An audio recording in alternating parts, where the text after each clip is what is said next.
നമസ്കാരം. ആറ്റുകാൽ പൊങ്കാലയും പഞ്ചമഹായജ്ഞവും. ഈ പഞ്ചമഹായജ്ഞം ഏവർക്കും അറിയാം, യജുർവേദത്തിൽ പറഞ്ഞിട്ടുണ്ട്.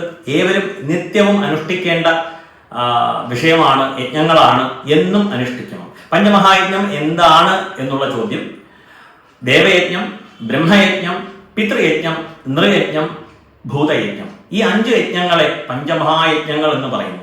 ഈ 5 യജ്ഞങ്ങളും പൊങ്കാല ദിവസം നടപ്പിലാക്കാൻ സാധിക്കുമോ, ഇല്ലെങ്കിൽ ആറ്റുകാൽ പൊങ്കാല ഇതിനോട് ഉപമിക്കാമോ എന്നുള്ളതാണ്. ഇതൊരു തോട്ട് പ്രോസസ്സിൽ വന്നതാണ്. ആദ്യമായി പഞ്ചമഹായജ്ഞത്തിൽ ദേവയജ്ഞം. ദേവയജ്ഞം എന്ന് പറയുന്നത് ദേവതകളെ പൂജിക്കുക, ഭജിക്കുക എന്നുള്ളതാണ്. യജ്ഞങ്ങൾ അനുഷ്ഠിക്കുക, ദേവനെ ഉദ്ദേശിച്ച് യജ്ഞങ്ങൾ അനുഷ്ഠിക്കുക എന്നുള്ളതാണ്. അപ്പൊ സാധാരണക്കാർക്ക് മനസ്സിലാകുവാനായിട്ട് ക്ഷേത്രങ്ങളിൽ പോകുന്നത് തന്നെ ദേവയജ്ഞം തന്നെയാണ്. ക്ഷേത്രങ്ങളിൽ പോകുന്നു, പ്രാർത്ഥിക്കുന്നു, നമസ്കരിക്കുന്നു, ഇതെല്ലാം തന്നെ അർച്ചനകൾ കഴിക്കുന്നു, പുഷ്പാഞ്ജലി കഴിപ്പിക്കുന്നു എന്നിങ്ങനെ എല്ലാം തന്നെ ദേവയജ്ഞത്തിൽ ഉൾപ്പെടും. അപ്പോൾ പൊങ്കാല അർപ്പിക്കുന്നത് തീർച്ചയായിട്ടും ദേവയജ്ഞത്തിൽ ഉൾപ്പെടും. രണ്ടാമത്തതായിട്ട് ബ്രഹ്മയജ്ഞം. ബ്രഹ്മയജ്ഞം എന്ന് പറയുന്നത് വേദങ്ങൾ പഠിക്കുക, പഠിപ്പിക്കുക, ഇല്ലെങ്കിൽ നമ്മൾ അറിവ് ശേഖരിക്കുക, ആ അറിവ് മറ്റുള്ളവർക്ക് പകർന്നു കൊടുക്കുക. മറ്റൊരു തരത്തിൽ ഇതിലെല്ലാം തന്നെ ഈ സഹസ്രനാമങ്ങൾ, ശ്ലോകങ്ങൾ, സൂക്തങ്ങൾ ഇതെല്ലാം പഠിക്കുക, പഠിപ്പിക്കുക എന്നുള്ളതാണ്. കാരണം ഇതെല്ലാം നിലനിർത്തി പോരണം. അപ്പൊ ബ്രഹ്മയജ്ഞം നമ്മൾ അറിയാതെ തന്നെ ചെയ്തു വരുന്നുണ്ട്. പൊങ്കാല അർപ്പിച്ച ശേഷം എല്ലാ സ്ത്രീകളും ജപിക്കുകയാണ്. ദേവി മഹാത്മ്യം ജപിക്കുന്നു, ഭദ്രകാളി അഷ്ടോത്തരം ജപിക്കുന്നു, ലളിതാ സഹസ്രനാമം ജപിക്കുന്നു, കൂടെയുള്ളവർക്ക് പറഞ്ഞു കൊടുക്കുന്നു. ഒരു കൂട്ടം സ്ത്രീകൾ ഒരുമിച്ചിരുന്ന് നാമജപം ചെയ്യുന്നു. ഇത് ബ്രഹ്മയജ്ഞം തന്നെയാണ്. അപ്പോൾ ആറ്റുകാൽ പൊങ്കാല ബ്രഹ്മയജ്ഞം അല്ലേ? തീർച്ചയായിട്ടും അതെ എന്ന് നമുക്ക് പറയേണ്ടി വരും. ഈ ബ്രഹ്മയജ്ഞം വരും തലമുറയ്ക്കും പകർന്നു കൊടുക്കുകയാണ്. ഇന്ന ശ്ലോകങ്ങൾ ജപിക്കണം. ഒന്നും അറിയില്ലെങ്കിലും എല്ലാ സ്ത്രീകളും സർവമംഗള മാംഗല്യേ ശിവേ സർവാർത്ഥ സാധികേ ശരണ്യേ ത്രയംബികേ ഗൗരി നാരായണി നമോസ്തുതേ എന്ന് 2 വരി ജപിക്കുന്നുണ്ട്. അറിയാതെ തന്നെ ജപിക്കുന്നുണ്ട്. ബ്രഹ്മയജ്ഞം അറിയാതെ ചെയ്തു പോരുന്നു.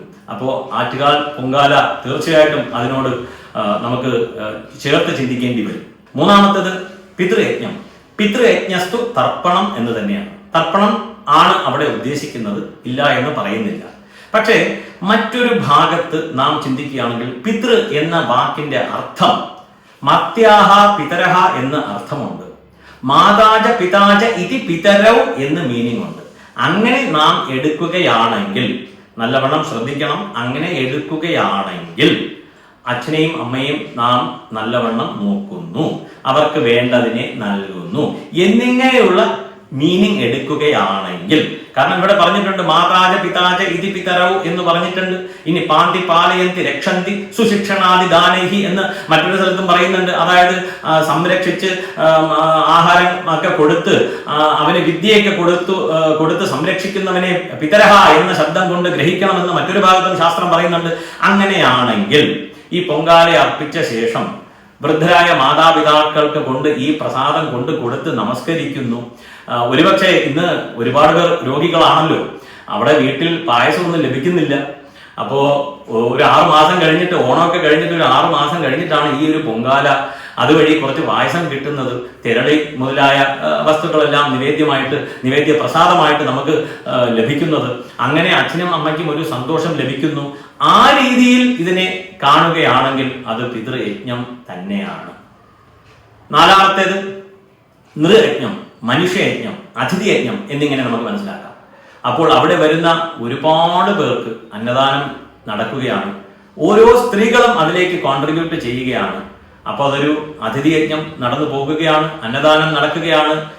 കുറെ സ്ത്രീകൾ അരി ദാനമായിട്ട് നൽകുന്നുണ്ട്, പച്ചക്കറി മുതലായവ ദാനമായിട്ട് നൽകുന്നുണ്ട് എന്നിങ്ങനെ കുറെ രീതിയിൽ ഈ ഒരു യജ്ഞം നടന്നു പോരുകയാണ്. അപ്പൊ അതിനെ നമുക്ക് നൃയജ്ഞമായിട്ട് കാണാം. ഒരു കൂട്ടായ്മയാണ്, നല്ല കാര്യങ്ങൾ പങ്കുവെക്കുന്നു, കൂട്ടായ്മ. തീർച്ചയായിട്ടും അതിഥി യജ്ഞം, നൃയജ്ഞം എന്നൊക്കെ നമുക്ക് പറയാം. അവസാനമായി ഭൂതയജ്ഞം. ഈ ഭൂതയജ്ഞം ഈ പക്ഷി മൃഗാദികൾക്കൊക്കെ നാം ആഹാരം നൽകുന്നു. പൊങ്കാലയുടെ ശേഷം, അതായത് പായസമൊക്കെ വെച്ചു, അവിടെ കിടക്കുന്ന പൊങ്കാലയുടെ ശേഷം പ്രസാദം പക്ഷി മൃഗാദികളൊക്കെ ഭക്ഷിക്കുന്നുണ്ട്. നാം അറിയാതെ തന്നെ ഭൂതയജ്ഞം നടക്കുന്നുണ്ട്. ഇനി ചിലർ ഈ പൊങ്കാല പ്രസാദം വീട്ടിലുള്ള മൃഗങ്ങൾക്കെല്ലാം തന്നെ പ്രസാദമായിട്ട് കൊടുക്കുന്നുമുണ്ട്, അതും കഴിക്കുന്നുണ്ട്. അങ്ങനെ ഭൂതയജ്ഞവും നടത്തപ്പെടുന്നു. ഈ പഞ്ചമഹായജ്ഞങ്ങൾ നമ്മൾ അറിയാതെ തന്നെ പൊങ്കാല ദിവസം സ്ത്രീകളാൽ നടത്തപ്പെടുന്നു. ആയിരക്കണക്കിന് ലക്ഷക്കണക്കിന് സ്ത്രീകൾ ഈ പഞ്ചമഹായജ്ഞങ്ങൾ അറിയാതെ തന്നെ ചെയ്തു വരുന്നു. അപ്പോൾ ഇതൊരു നല്ല സംരംഭമാണ്. നാം ഏവരും അവർക്ക് സപ്പോർട്ട് ചെയ്യണം. സ്ത്രീ മൂലം ഹി ധർമ്മ എന്നുള്ളതാണ് ശാസ്ത്രങ്ങൾ പറയുന്നത്. ധർമാനുഷ്ഠാനമേവച. അപ്പൊ ധർമ്മം അനുഷ്ഠിക്കണം എന്നുള്ളതാണ്. അതിലേക്ക് സ്ത്രീകളുടെ കോൺട്രിബ്യൂഷൻ ചെറുതല്ല. അവർ വിചാരിച്ചാൽ മാത്രമേ ഈ ധർമ്മമൊക്കെ നിലനിന്ന് പോവുകയുള്ളൂ. കാരണം വീടുകളിലെല്ലാം തന്നെ അമ്മമാരാണ് ഇതിന് മുൻകൈ എടുക്കുന്നത്. അമ്മമാർ തന്നെയാണ് ഈ ധർമ്മം നിലനിർത്തുവാൻ വേണ്ടിയിട്ട് ഈ ആചാരങ്ങളെല്ലാം പാലിച്ച് പകർന്നു കൊടുത്ത് മുന്നോട്ട് പോകുകയാണ്. മാതൃദേവോഭവ, പിതൃദേവോഭവ, ആചാര്യദേവോഭവ, അതിഥിദേവോഭവ, യാന്യനവദ്യാനി കർമാണി താനി സേവിതവ്യാനി നോ ഇതരാണി.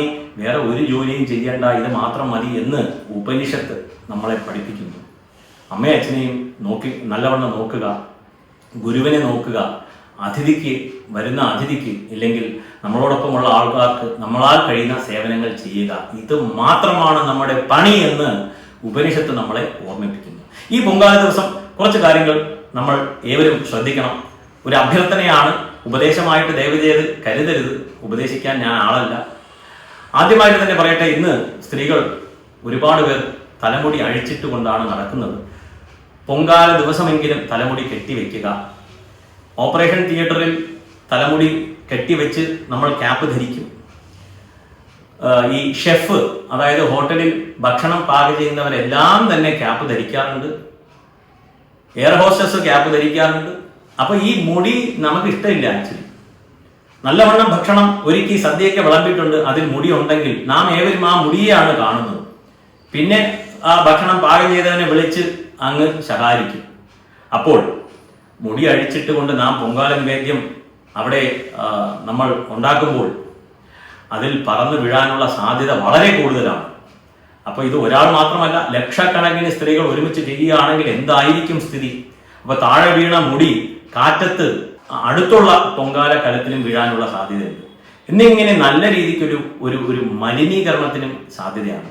ആയതിനാൽ ദയവ് ചെയ്ത് അന്നേ ദിവസം തലമുടി കെട്ടിവെക്കണം എന്ന് അഭ്യർത്ഥിക്കുകയാണ്. അടുത്തൊരു വിഷയം, ഒരു വർഷം കാത്തിരുന്ന് അവനവന്റെ കഷ്ടപ്പാടെല്ലാം തീരണേ, സന്തതി പരമ്പരകളെ കാത്തുകൊള്ളണേ, എൻ്റെ സന്താനങ്ങളെല്ലാം നന്നായി വരണേ, അവർക്ക് നല്ല ബുദ്ധി നൽകണേ എന്ന് പറഞ്ഞ അമ്മമാരെല്ലാം കൂടി പ്രാർത്ഥിച്ചുകൊണ്ടും എൻ്റെ കടം തീരണം, കുറേ വിഷയങ്ങളുണ്ട്. അങ്ങനെ ഓരോരുത്തർക്കും ഓരോ പ്രാർത്ഥനയാണ്. ഒരു വർഷം കാത്തിരുന്ന ശേഷം കിട്ടുന്ന ഒരു അവസരമാണ് ഒരു 5-8 മണിക്കൂർ നീണ്ടു നിൽക്കുന്ന ഈ ആറ്റുകാൽ പൊങ്കാല. അന്നേ ദിവസം ഭക്തി ശ്രദ്ധാപുരസരം ചെയ്യേണ്ടതായിട്ടുള്ള ഈ പൊങ്കാല സോഷ്യൽ മീഡിയയിലൂടെ അതിൻ്റെ പ്രചരണത്തിനായി പൊങ്കാല കലം വെക്കുന്നു, ഒരു സെൽഫി, വെള്ളം ഒഴിക്കുന്നു, അടുത്ത സെൽഫി, അരിയിടുന്നു, അടുത്ത സെൽഫി, ശർക്കര ഇടുന്നു, അടുത്ത സെൽഫി എന്നിങ്ങനെ പോസ്റ്റ് ചെയ്ത് മൈൻഡ് മുഴുവനും സോഷ്യൽ മീഡിയയിലേക്കായി. അതിൻ്റെ ആവശ്യമുണ്ടോ എന്ന് ചിന്തിക്കുക. ഭക്തിയും ശ്രദ്ധയുമാണ് റിസൾട്ടിലേക്ക് കാരണമാകുന്നത്. ഇതെല്ലാം ഭഗവതി കാണുന്നുണ്ട്. നമ്മുടെ ലക്ഷ്യം നമ്മുടെ കഷ്ടപ്പാടുകൾ തീരണമെങ്കിൽ അന്നേ ദിവസം ഭക്തി ശ്രദ്ധാ പുരസരം പൊങ്കാല അർപ്പിക്കുക. അവസാനമായി ഏവരും സാധിക്കുന്ന പക്ഷം മൗനവ്രതത്തിലേക്ക് നീങ്ങുക. വാ തുറക്കുന്നത് നാമജപത്തിന് വേണ്ടി മാത്രമാകട്ടെ. മൗനമായി ഇരിക്കുന്നിടത്തോളം കാലം നമ്മുടെ മനസ്സിന് സമാധാനം കൂടിക്കൂടി വരും. ഏവരും മൗനവ്രതത്തിലേക്ക്, അല്ലെങ്കിൽ സാധിക്കുന്ന പക്ഷം കുറച്ചു നേരമെങ്കിലും മൗനവ്രതം അനുഷ്ഠിച്ച് ഭക്തി ശ്രദ്ധാപുരസരം നാമജപങ്ങളോടുകൂടി മാത്രം പൊങ്കാല അർപ്പിച്ച് എല്ലാവരുടെയും കഷ്ടങ്ങളെല്ലാം തീരണേ എന്ന് പ്രാർത്ഥിച്ചുകൊണ്ട് നമസ്കാരം.